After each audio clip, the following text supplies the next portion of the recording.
Assalamualaikum. Kembali lagi di channel saya. Sebelumnya, yang belum subscribe, tolong subscribe dan aktifkan tanda loncengnya supaya kamu tidak ketinggalan cerita-cerita menarik dari saya. Ibu, aku tidak mau kita sendiri yang dijadikan tumbal, ukas Bella. Sarti terdiam. Ia tidak tahu harus bagaimana. Kalian kabur saja, pergi dari desa ini daripada dijadikan tumbal pengganti Dani, timpal Sumia. Sarti, Bella, dan Neni menoleh ke Sumia. Bibi lupa, jika kita sudah terikat dengan perjanjian, kita tidak akan bisa keluar, Bi, tukas Bella. Bisa, walaupun kalian harus diikuti jin yang melakukan perjanjian dengan kalian.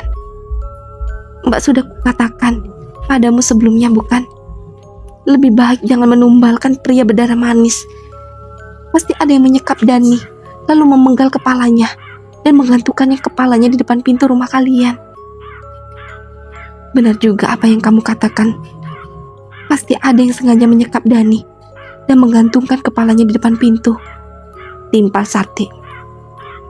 Tapi aku masih kepikiran bagaimana orang itu melepaskan penjaga Dani. Kita saja sangat sulit melepaskan penjaga Dani dari tubuhnya, dan sangat sulit membunuh Dani untuk saat ini, karena penjaga Dani akan bisa dipisahkan sebelum bulan purnama, ucap Bella. Benar, aku rasa Dani masih hidup, dan kepala yang digantung di depan itu kepala orang lain. Apa kalian melihat wajah kepala yang digantung di itu adalah Dani? Tanya Sumia. Sarti dan Sumia serempak menggelengkan kepala. Sementara itu, Neni kesal mendengkus kesal. Bisa jadi kepala yang digantung di depan pintu itu bukan kepala Dani, tapi kepala orang lain, tukas Sumia. Lalu siapa yang telah melakukan semua ini? Gumam Sarti. Mungkin orang yang telah menggantung kepala Dani mempunyai dendam atau sakit hati kepada kalian, ucap Sumia. Iya, pasti itu, Bu. Orangnya pasti sakit hati karena ibu telah mengambil orang yang disayangi dari hidupnya. Ibu pasti tahu. Belum lama ini orang yang sangat membenci ibu dan Bella itu siapa? Jawab Neni, yang mempengaruhi Sarti. Pasti cinta. Dia dendam karena kita telah memfitnah ibunya dan menjadikan ibunya makanan buto ijo. Bella menimpali. Iya, pasti itu perbuatan cinta. Sarti mengepalkan tangan geram. Kita datangi saja rumah perempuan sialan itu, Bu.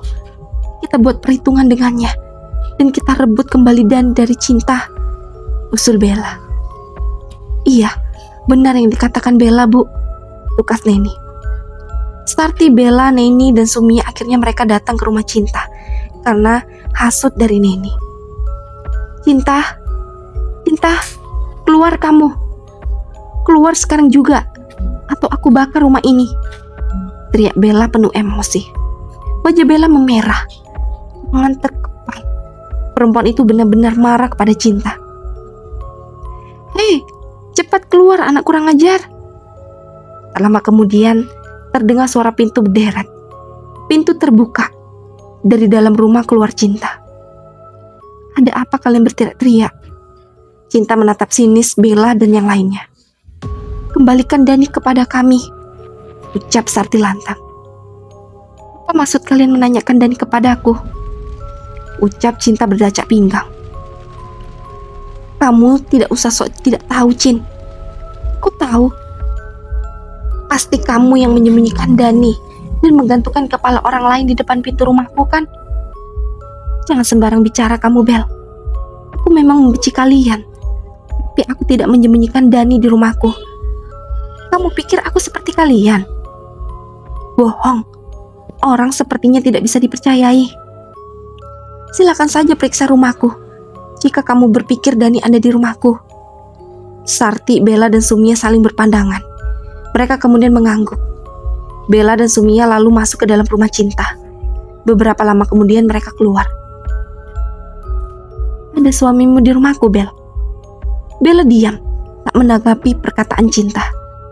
Sarti menaikkan alisnya, minta jawaban Bella. Bella menggelengkan kepalanya sebagai jawaban.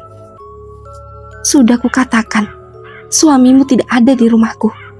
Sekarang juga, aku minta kalian pergi dari sini. Usir Cinta.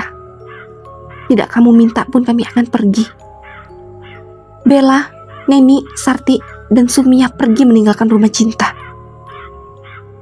Kalau bukan Cinta yang menyekap Dani, lalu siapa orang lain yang menyekap Dani?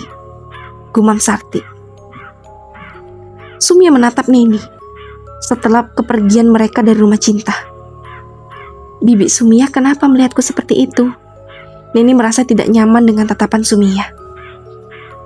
Kamu, Sumia menunjuk Neni. Jantung Neni berdegup kencang. Bagaimana Sumia bisa mencurigainya? Apa maksud Bibi? Tanya Bella.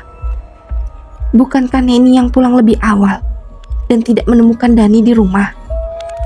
Iya, Mbak Neni lah yang mendapati Dani tidak ada di rumah.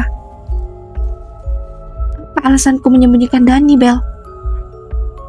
Kamu tidak suka memperlakukan Mbak Sarti dan Bella kepadamu, timpal Bibi Sumia. Walaupun aku tidak suka perlakuan ibu dan Bella, aku tidak akan mengorbankan nyawaku juga menjadi santapan butek ijo itu, Bi. Jika ibu dan Bella dihukum, aku juga dihukum. Dan jika ibu dan Bella menjadi santapan butek ijo itu, aku pun pasti akan jadi santapan juga. Neni membela diri. Tapi ucapan Bella terpotong. Sudah, tidak usah berdebat. Lebih baik kita segera mencari Dani daripada saling tuduh-menuduh. Sarti menengahi perdebatan mereka. Semuanya langsung diam. Tidak ada yang berani bicara. Bagus. Sepertinya Bu Sarti terpengaruh ucapanku, ucap Neni dalam hati. Mereka semua pulang dengan pikiran masing-masing. Malam ini, Neni melancarkan rencananya untuk membalaskan dendam kepada Sarti dan Bella. Setelah larut malam, Neni melakukan sesuatu di dalam kamarnya. Mata Neni terpejam, mulut komat kamit membaca sesuatu. Tak lama kemudian, asap mengepul di depan Neni. Lalu muncul sosok penari dengan wajah hangus. Buka matamu cantik Ayu. Aku sudah datang. Neni membuka mata. Terima kasih, Nyi. Apa yang kamu inginkan sekarang? Tanya Nyi Darsia. Aku ingin Nyi Darsia meneror adik tiriku. Aku ingin melihat mereka menderita perlahan-lahan. Tentu saja, kamu ingat dengan imbalan yang aku inginkan. Tentu saja saya ingat, Nyi. Pria berdarah manis itu saya sembunyikan di suatu tempat. Bagus. Setelah bicara, Nyi Darsia lalu menghilang dari hadapan Neni. Neni tersenyum sendiri di dalam kamar, membayangkan penderitaan yang akan dialami Sarti dan Bella. Nyi Darsia mendatangi Bella yang sedang tidur terlelap. Ia lalu masuk ke dalam mimpi mereka. Bella dan Sarti kini berada dalam satu tempat yang mereka tidak ketahui ada di mana. Ada banyak tubuh manusia yang terikat di batang pohon dengan tubuh hangus. Sarti dan Bella bergidik melihatnya. Bu, kita ada di mana? Tanya Bella. Ibu juga tidak tahu kita ada di mana. Tempat ini sangat asing, jawab Sarti. Mereka mengelilingi tempat itu. Isinya semua hanya orang-orang yang diikat di pohon dengan tubuh hangus. Tiba-tiba, tubuh orang-orang itu bergerak, lalu terdengar suara tulang-tulang mereka yang patah. Mereka membuka mata, menatap Sarti dan Bella tajam. Perlahan-lahan, ikatan mereka terlepas. Mereka berjalan mendekati Sarti dan Bella. Sarti dan Bella melangkah mundur melihat sosok-sosok itu mendekati mereka. Mata mereka melotot dan seolah mau lepas dari tempatnya. Mulut mengangah dengan lidah terjulur keluar. Tangan mereka terjulur ke depan. Sarti dan Bella akhirnya berlari menghindari sosok-sosok hangus yang mengejarnya. Berlari sejauh apapun, mereka tetap berada di tempat yang sama. Ibu capek, Bel. Sarti menghentikan berlari. Napasnya tersengal-sengal. Mereka semakin dekat, Bu. Tukas Bella. Ia menunjuk ke arah belakang Sarti. Sarti menoleh. Sosok-sosok hangus itu semakin dekat. "Ayo, Bu." Bella menarik tangan Sarti. Kedua ibu dan anak itu kembali berlari. Mereka berusaha menghindari dari kejaran sosok-sosok hangus itu. "Bel, Ibu lelah." Sarti berhenti berlari. Dipeganginya lututnya yang terasa sakit. "Bel, sepertinya ada seseorang yang mengerjai kita," ucap Sarti. "Siapa, Bu?" "Ibu tidak tahu." Sarti mengendikkan bahunya. Sosok perempuan berwajah cantik melayang di atas mereka. "Manusia-manusia laknat, kalian gila dengan kecantikan. Dan kubuat wajah kalian hancur seperti yang terjadi kepadaku." Sarti dan Bella menelan ludah melihat sosok berwajah cantik itu. Wajahnya berubah menjadi hangus. Terdapat banyak luka bekas sabetan benda tajam di wajahnya. Darah segar mengalir dari luka-luka di wajahnya. "Nyi Darsia," ucap Sarti terbata. "Apa? Nyi Darsia?" Bella terkejut mendengar perkataan ibunya. "Benar sekali, Kak Ayu. Ku Nyi Darsia. Kamu tahu aku siapa, bukan? Rupanya aku sangat terkenal." Nyi Darsia terkekeh. Semua warga desa Kembang Rejo tahu siapa itu Nyi Darsia, mulai dari yang muda sampai yang tua. Cerita turun-temurun yang didengar dari ibu-ibu mereka. Nyi Darsia haus akan rasa dendam. Ia akan membalaskan dendam kepada setiap wanita yang ditemuinya. Rasa dendam di dalam diri Nyi Darsia membuat ia kuat. Rasa benci orang-orang yang meminta bantuan kepadanya membuat ia semakin kuat. Sumber kekuatannya adalah rasa dendam. Sarti dan Bella ketakutan. Tatkala wajah Nyi Darsia berubah menjadi bengis, ia menatap Sarti dan Bella tajam. Tatapannya seolah ingin membunuh Sarti dan Bella. Walaupun mereka pengabdi setan, mereka tetap takut dengan Nyi Darsia yang memiliki rasa dendam yang kuat. Nyali Sarti dan Bella menciut berhadapan dengan Nyi Darsia yang penuh dendam. Nyi Darsia menyabetkan selendangnya kepada Bella dan Sarti. "Oh, sakit, Nyi." Nyi Darsia kembali menyabetkan selendangnya dengan penuh kebencian kepada Sarti dan Bella. "Tolong, Nyi, hentikan. Sakit sekali, Nyi," pinta Sarti dan Bella memelas. Nyi Darsia tidak peduli terhadap permintaan mereka. Ia terus menyakiti Sarti dan Bella secara membabi buta. Setelah cukup lama menyakiti Sarti dan Bella, Nyi Darsia mundur. "Giliran kalian." Nyi Darsia memerintahkan sosok-sosok berwajah hangus untuk menyakiti Sarti dan Bella. Sarti dan Bella yang sudah lemah tidak bisa melawan atau menghindari mereka. Sosok-sosok berwajah hangus itu mencekik dan mencakar-cakar wajah Sarti dan Bella. Bella membuka mata, napasnya naik turun. "Rupanya hanya mimpi," ucapnya sambil mengurut dada. Entah kenapa wajahnya terasa perih. Bella lalu melihat ke cermin dan melihat pantulan wajahnya di sana. Bella menjerit begitu melihat pantulan wajahnya di cermin. Wajah cantik Bella penuh dengan luka cakaran dan terdapat banyak darah di luka itu. "Ibu!" teriak Bella. Sarti yang mendengar teriakan Bella tergopoh-gopoh masuk ke dalam kamar Bella. Sementara Neni yang berada di dapur tersenyum mendengar teriakan adik tirinya. Ia lalu meninggalkan pekerjaannya dan pergi ke kamar Bella. Di dalam kamar, Bella menjerit histeris. "Ibu, aku tidak cantik lagi." Bella menangis meraung-raung. "Kenapa wajahmu bisa seperti ini, Bella?" tanya Bu Sarti. "Aku tidak tahu, Bu. Bangun tidur wajahku terasa perih. Aku bercermin. Banyak sekali bekas cakaran di wajahku." "Memangnya apa yang telah kamu lakukan sampai seperti itu?" tanya Sarti. "Aku tidak melakukan apapun. Bangun tidur wajahku sudah seperti ini," jelas Bella. Kenapa bisa begini? Sarti menyentuh pipi Bella. Sakit, Bu. Coba ceritakan, apa yang kamu lakukan sebelum tidur hingga wajahmu bisa seperti ini? Tukas Sarti. Aku tidak melakukan apapun sebelum tidur, Bu. Coba kamu ingat-ingat apa yang terjadi sampai wajahmu bisa seperti itu. Bella mengenyitkan dahi, mengingat-ingat apa yang terjadi padanya. Beberapa saat kemudian, ia mulai bicara. Aku bermimpi, Bu. Mimpi apa? Aku bermimpi sedang berada di suatu tempat bersama dengan ibu. Di sana ada banyak orang berwajah hangus. Dan Nyi Darsia di dalam mimpiku, Bu. Nyi Darsia?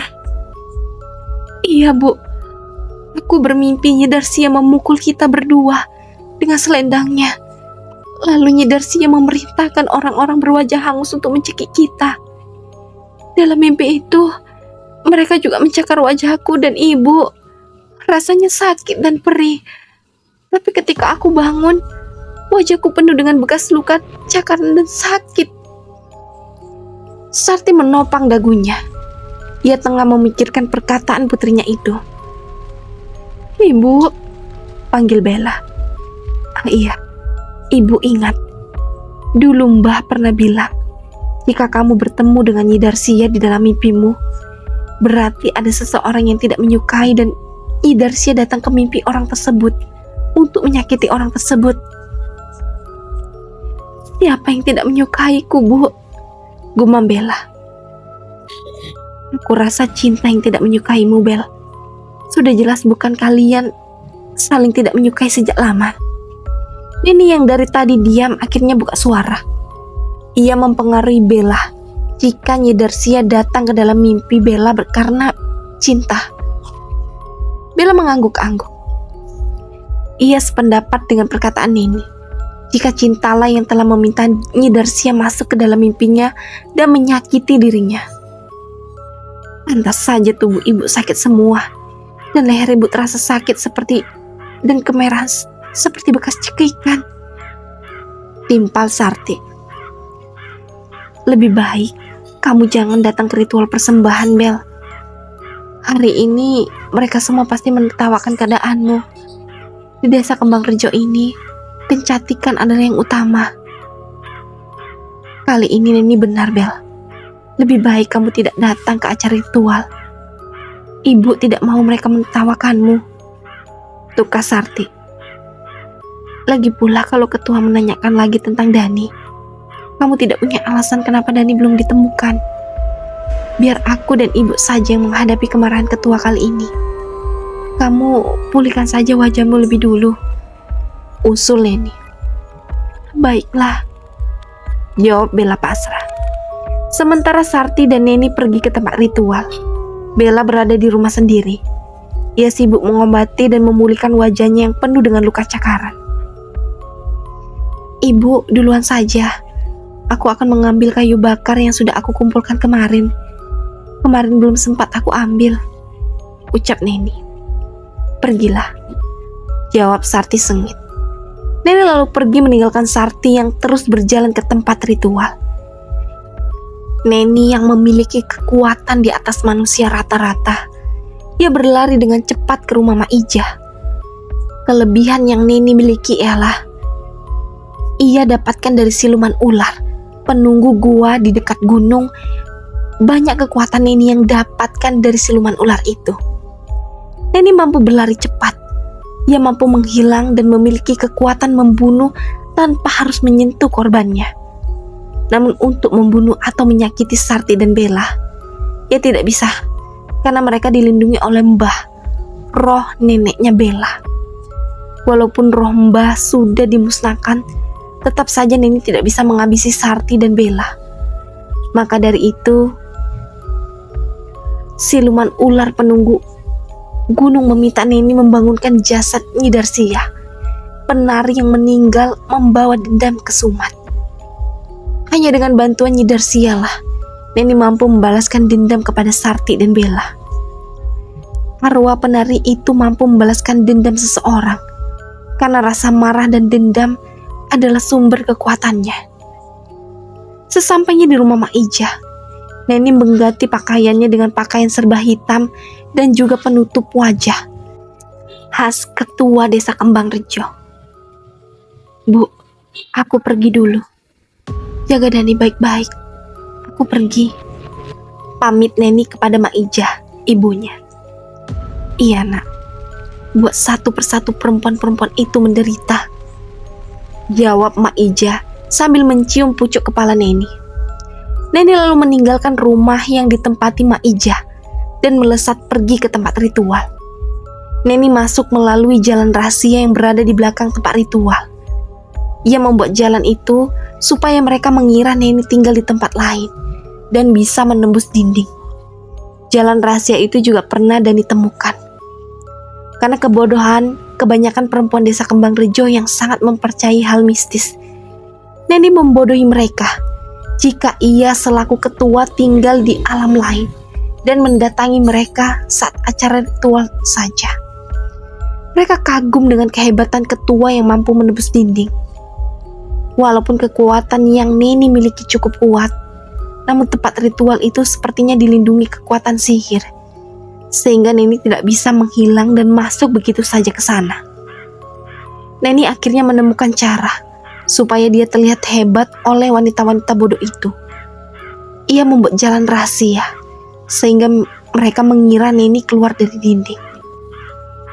Karena isi kepala mereka hanya soal kecantikan dan membalas dendam, mereka mudah dibodoh.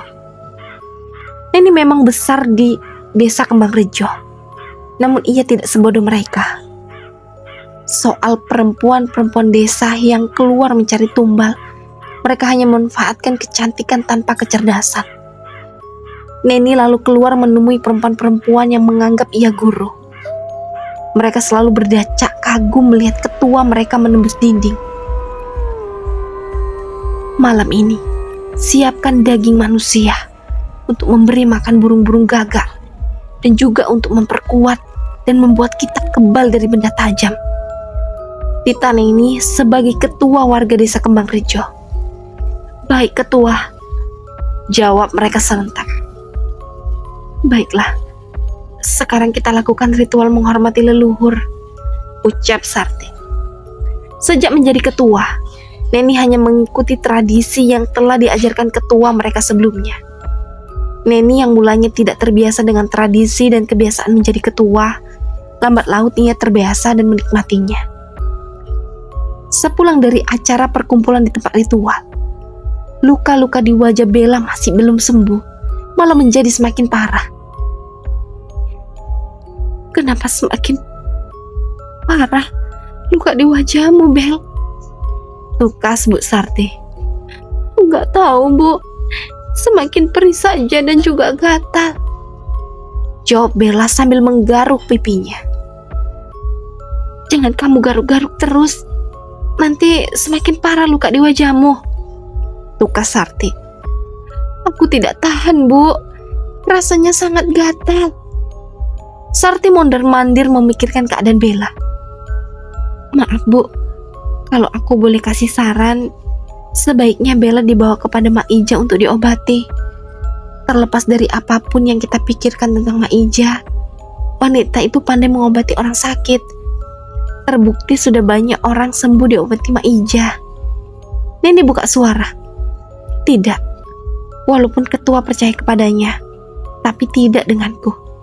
Aku tidak percaya kepada wanita yang tidak jelas asal-usulnya. Lagi pula wanita itu baru datang ke desa Kembang Rejo beberapa tahun belakangan ini. Sarti menolak saran Neni. Apa yang dikatakan Mbak Neni benar, Bu. Banyak orang yang sembuh dari sakitnya setelah diobati Mak Ija. Aku sudah tidak tahan dengan rasa sakit dan gatal ini, Bu. Tapi Bel, kita harus waspada dan tidak mudah percaya kepada orang lain. Terserah Ibu saja. Ibu senang melihatku menderita. Bella menghentakkan kakinya, lalu masuk ke dalam kamar. Bella, dengarkan Ibu dulu.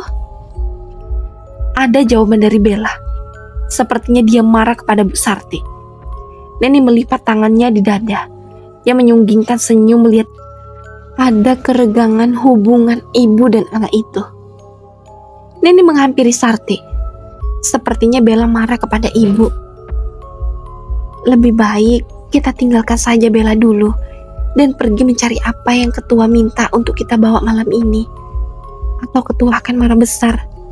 Lagi pula mencari daging manusia susah sekarang ini. Tapi bagaimana dengan Bella?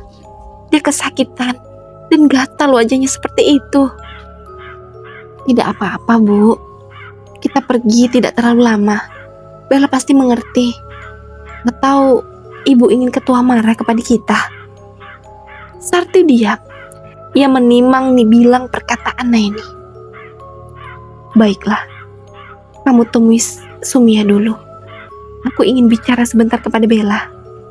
Baik, Bu. Neni lalu pergi meninggalkan Sarti. Neni mengintip dari balik dinding apa yang Sarti bicarakan kepada Bella. Bella, buka pintunya. Ibu mau bicara.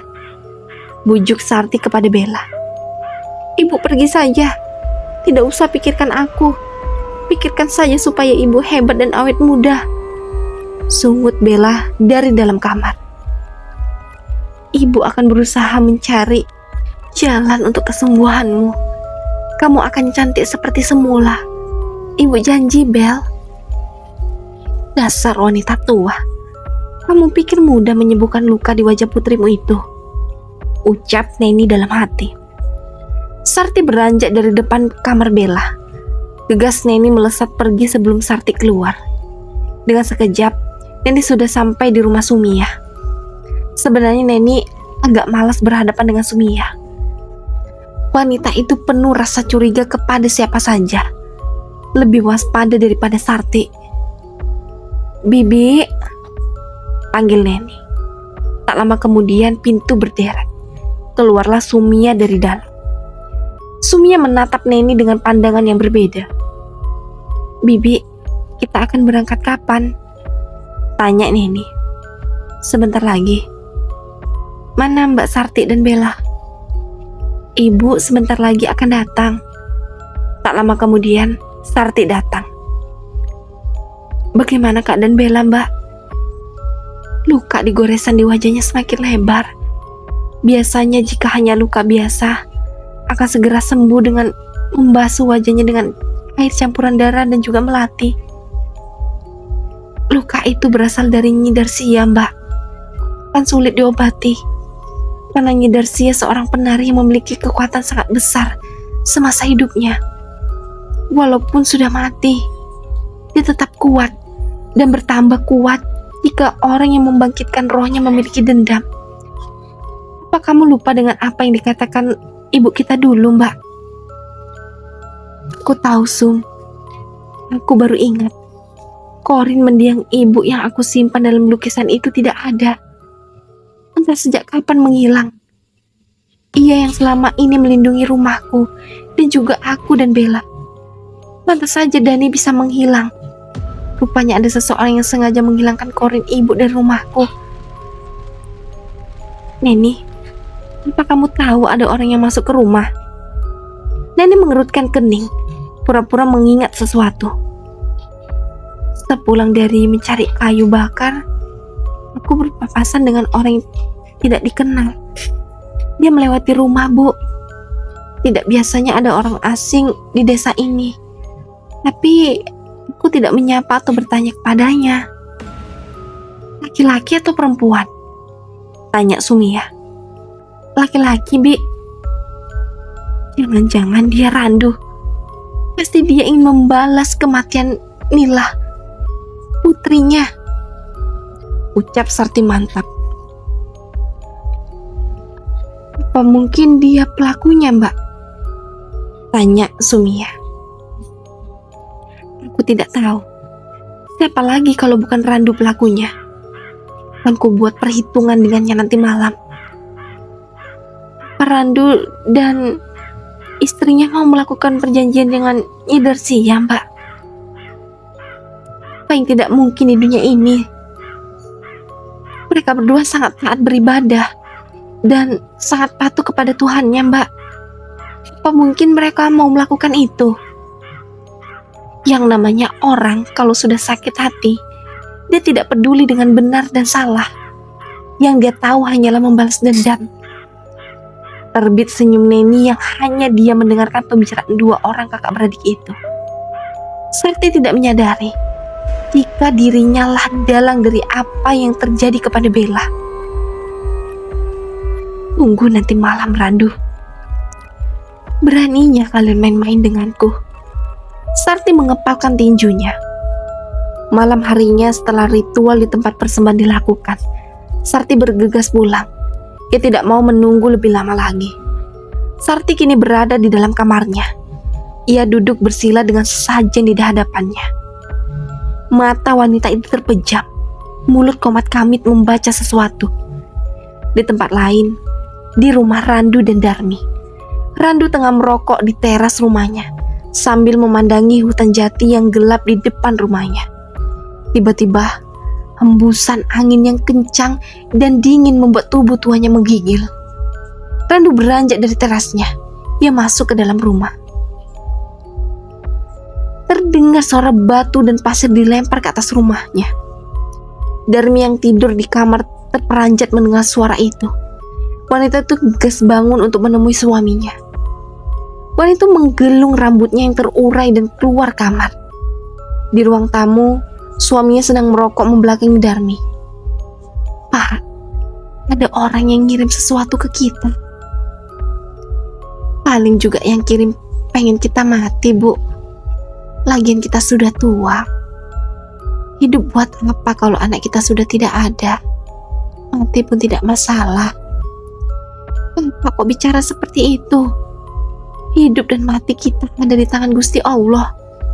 Tidak baik bicara seperti itu. Kita tinggal di sini punya tujuan yang mulia. Mengingatkan pria-pria yang akan masuk ke desa Kembang Rejo, supaya mereka tidak jadi tumbal. Darmi menyentuh bahu Randu. Kulit pria yang hanya memakai selingat itu sangat tipis. Wush! Hembusan angin memadamkan lampu teplok yang ada di ruang tamu. Darmi meraba-raba mencari suaminya. Tangan wanita itu menyentuh kulit suaminya. Benar-benar sangat dingin. Ada perasaan aneh saat ia menyentuh kulit suaminya. Bulu kuduknya tiba-tiba meremang. Yang masih penasaran, lanjut ke part selanjutnya. Dan jangan lupa aktifkan tanda loncengnya dan subscribe. Assalamualaikum.